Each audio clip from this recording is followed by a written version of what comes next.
Okay, great. So let's do some examples with the continue statement. So back in the exercise project, just right-click on the branching package and select New Class. Specify the class name as Continue Statement and select the checkbox for Main Method. So let's use the continue statement in the standard for loop. Now in for loop, we declare a variable I with an initial value 0. Our condition is I is less than 10, and it increments by 1. So if I modulus operator 2 is equal to 0, that means that if I is an even number, we'll use the continue statement to continue the loop. So we'll use the print method to write the numbers to the screen. And let's run the code. And you see the odd numbers in the console.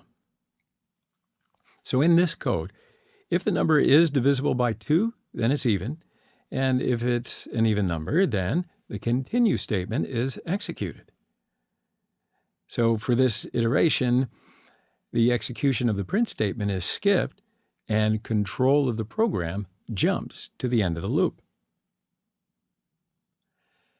The iteration process runs until I is 10, and then when I is 10, the test condition is false, and the for loop terminates. Okay, so let's try to use the continue statement in anywhere.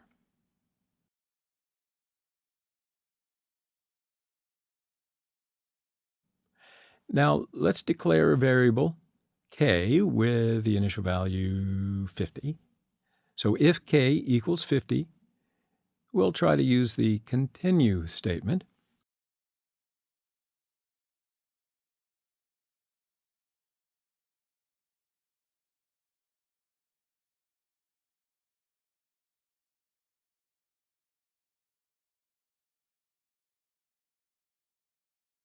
But we get an error. Why? Because continue cannot be used outside of a loop.